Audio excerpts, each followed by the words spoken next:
성도 여러분, 참으로 더운 날씨가 계속해서 이어지고 있습니다. 오늘 아침에 이제 샤워도 하고 이제 씻고 밖을 보는데 저만 더운 게 아니겠더라고요. 밖에 보니까 우리와 함께 살아가고 있는 생태계도 함께 더워져 가고 있구나라는 생각이 들었습니다. 그렇게 밖에서 시끄럽게 울어대던 고양이 소리도 요즘은 잘 들리지 않는 것 같아요. 그래서 고양이도 너무 더워서 어딘가로 시원한 곳으로 떠나갔나 보다라는 생각이 들었고, 또 우리는 밖에 있는 나무들은 따뜻해서 좋겠다라고 생각할 수도 있겠지만 나뭇잎들을 보면은 조금 이렇게 말라있는 모습들도 보게 됩니다. 쟤네들도 지금 살려고 또 나름대로 저런 모습으로 변해가고 있구나라는 생각도 들었습니다. 또한 뉴스를 보다 보면 너무 더워서 가축들이 폐사하고 있고 또 많은 물고기들이 지금 죽어서 떠오르고 있다라는 소식들도 계속 되어지고 있습니다. 계속해서 더워지는 날씨가 우리만 힘들게 하는 것이 아니라 함께하고 있는 생태계까지도 힘들게 하고 있다는 사실을 기억하며 우리는 하나님께서 주신 이 자연을 또한 잘 지켜가기 위한 노력도 게을리하지 말아야겠다라는 생각이 또 하게 되었습니다. 사랑하는 성도 여러분, 또 우리가 편한 것도 중요하지만 그 편함을 위해서 희생되어지는 것들이 있음을 기억하며 우리가 절제하는 삶도 함께 살아가야 될 것입니다. 어거스틴은 자신의 삶을 돌아보며 고백록이라는 책을 쓰었는데 그 첫 장을 이렇게 시작하고 있습니다. 주님, 당신은 우리를 당신과 함께하도록 지으셨습니다. 그렇게 우리 마음은 당신 안에서 안식할 때까지 결코 평안을 누릴 수 없습니다. 라고 그렇게 고백함으로 책을 시작하고 있습니다. 어거스틴은 젊은 시절 자신이 하고 싶었던 모든 것들을 추구했던 사람입니다. 지식과 명예와 세상의 즐거움을 쫓을 만큼 쫓아보았던 사람입니다. 이것을 얻고 이것을 성취하면 만족할 줄 알았는데 성취하면 성취할수록 다른 갈증이 계속해서 찾아왔습니다. 그리고 그는 마침내 주님 안에 머무르기까지는 참된 평화를 얻을 수 없습니다 라고 말합니다. 그는 하나님 안에서 평화를 찾았습니다. 사랑하는 성도 여러분, 어쩌면 이것이 우리의 모습인지도 모릅니다. 우리는 조금만 더 하면 잡을 수 있을 것 같은 그 무언가를 날마다 쫓으며 살아갑니다.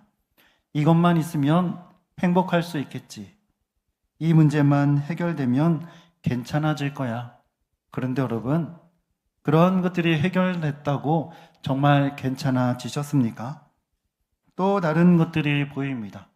좋은 집에 살면 더 좋은 집이 보입니다.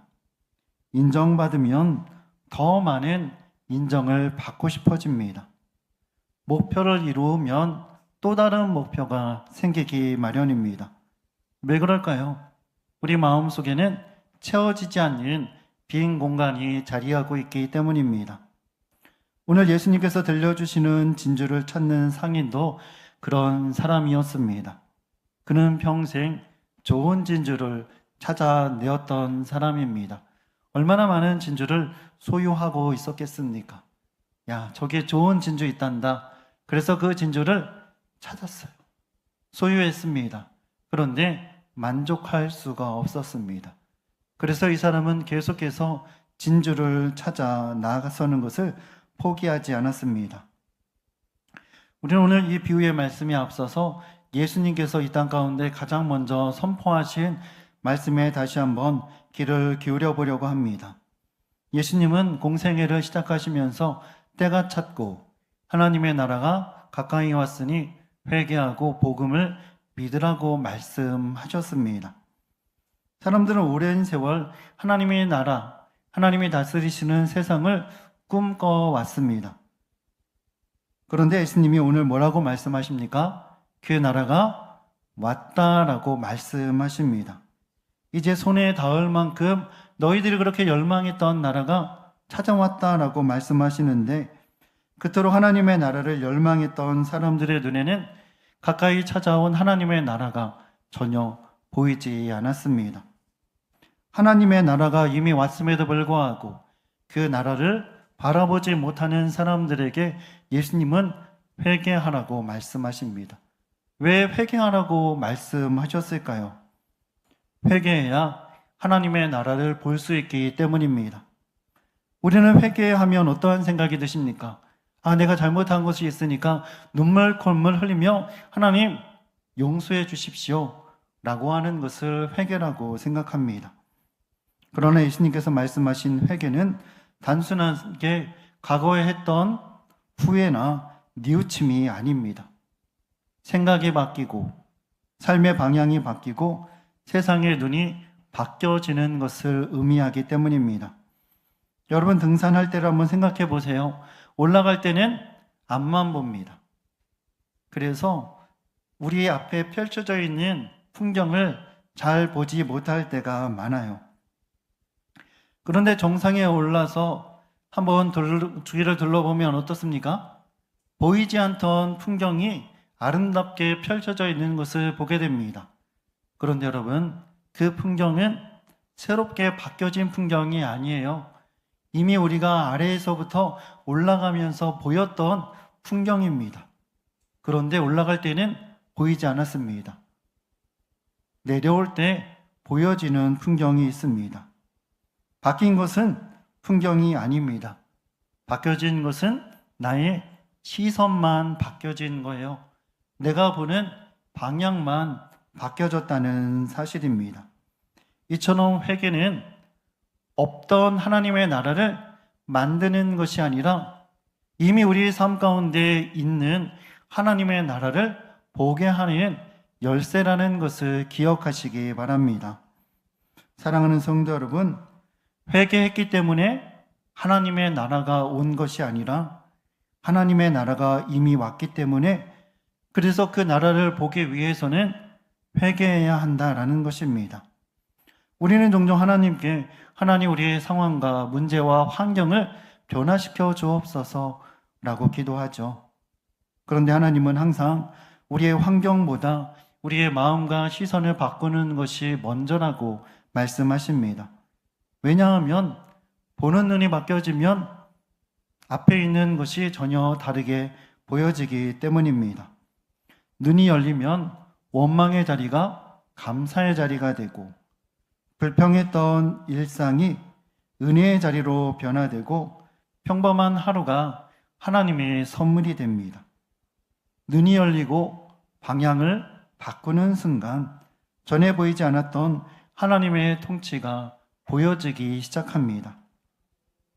오늘 예수님께서 들려주시는 아주 짧은 비유의 말씀, 또 천국은 마치 좋은 진주를 구하는 상인과 같으니 그가 극히 값진 진주 하나를 발견하며 가서 자기의 소유를 다 팔아 그 진주를 샀느니라. 아멘.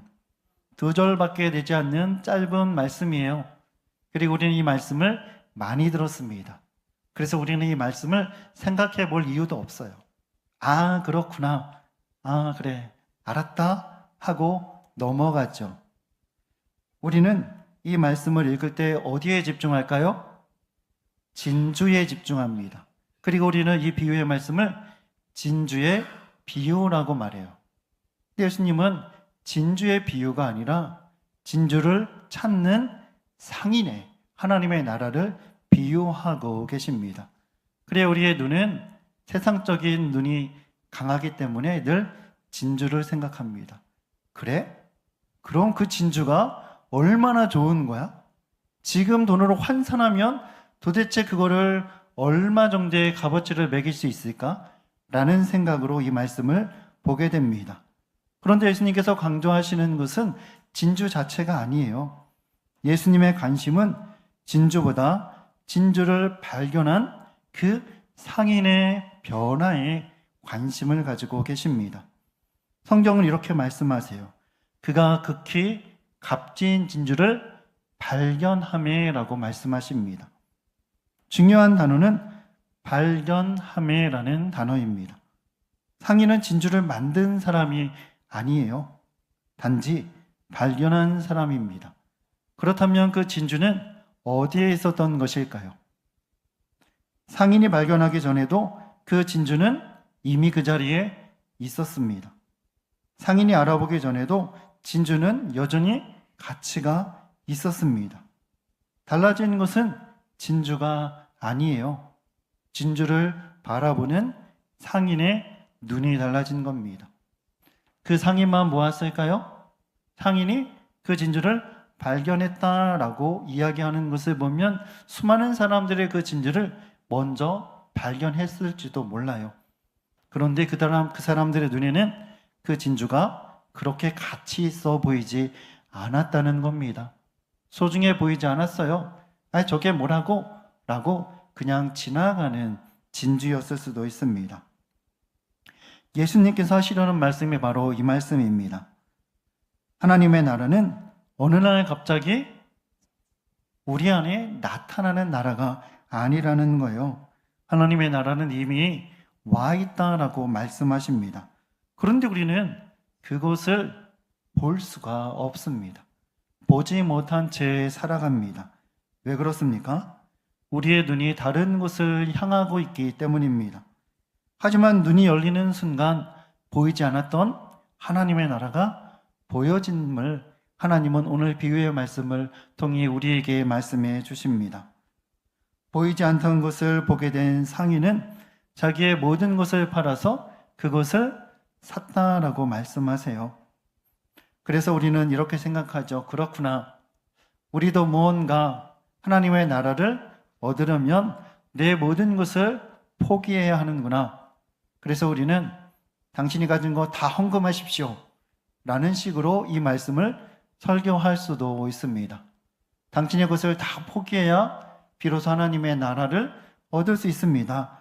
라고 말할 수도 있습니다. 그런데 오늘 진주를 발견한 상인에게는 그 누구도 너의 것을 다 팔아서 그것을 사라고 강요한 사람이 없습니다.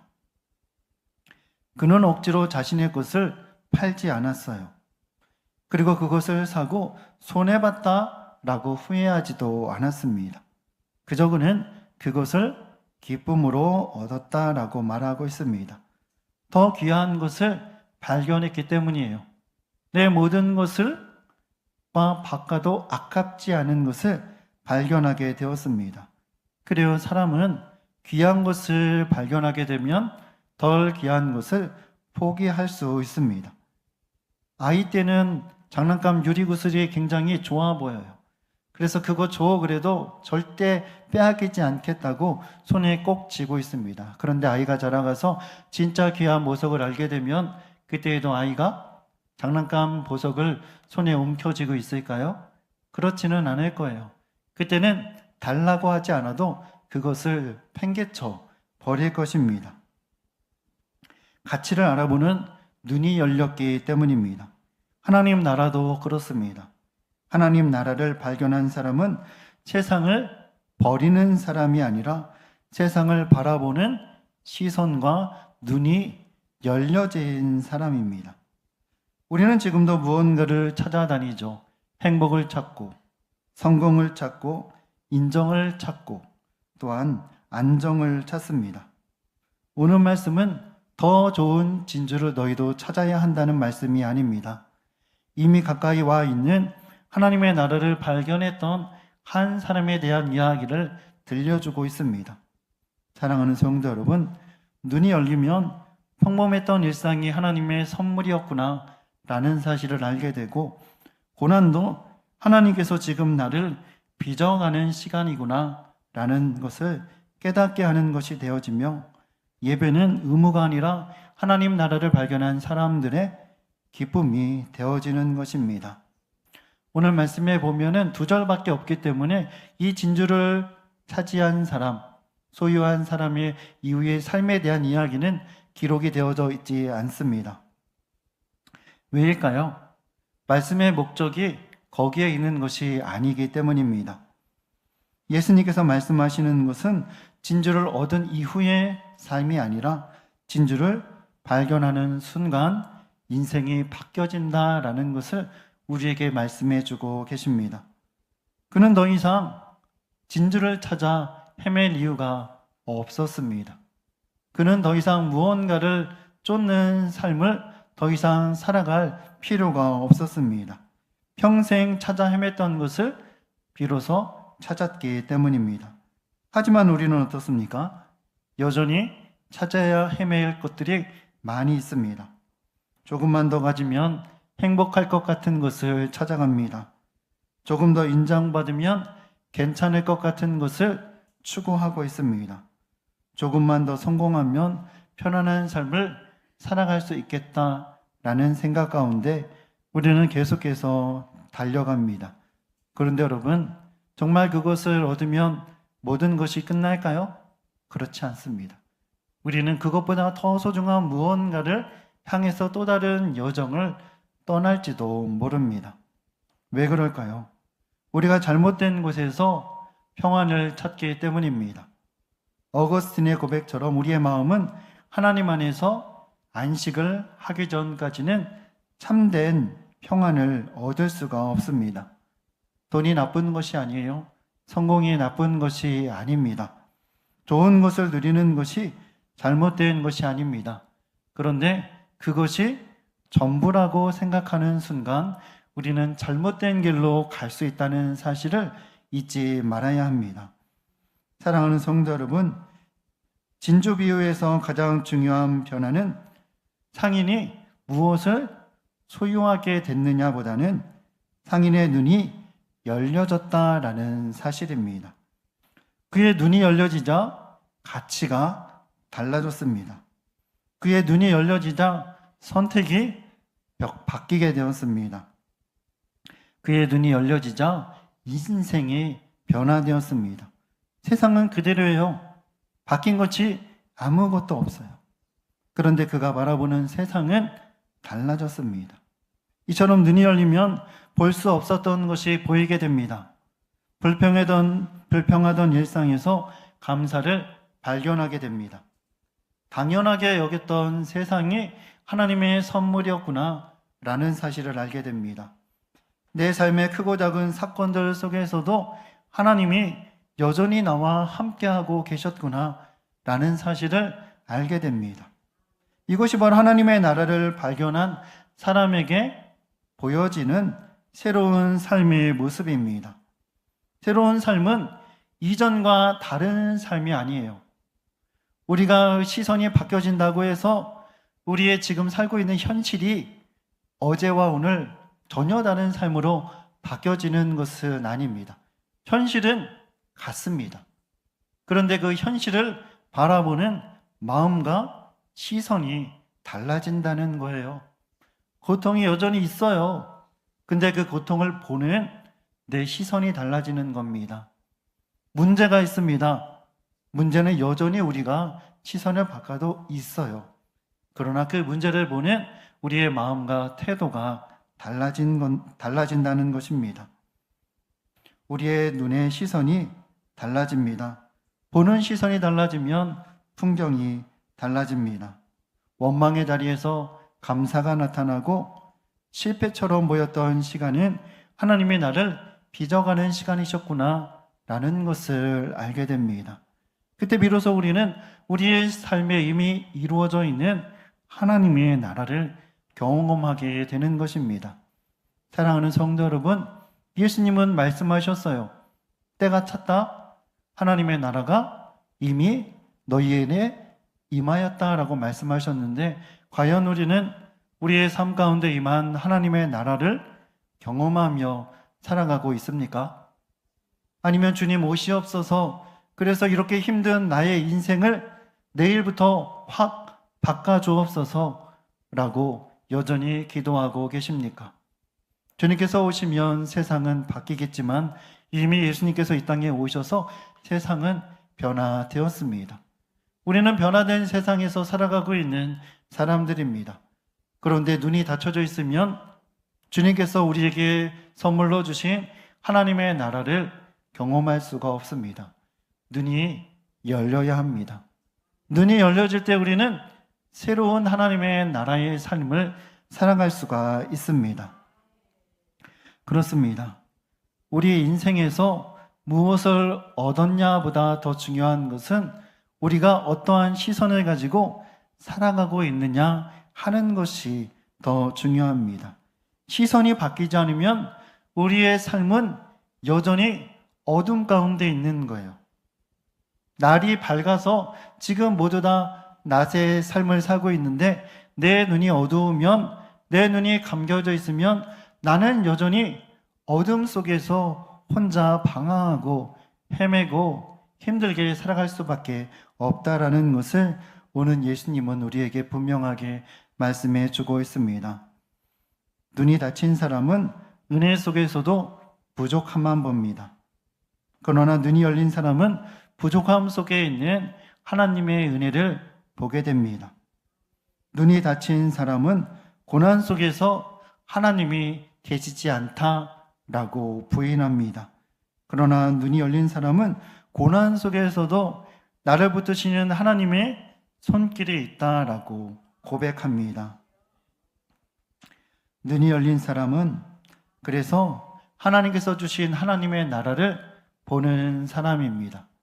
우리는 보는 사람입니까? 있는 것을 보지 못하는 사람입니까? 오늘 주님께서 우리의 눈을 열어주시기를 바랍니다.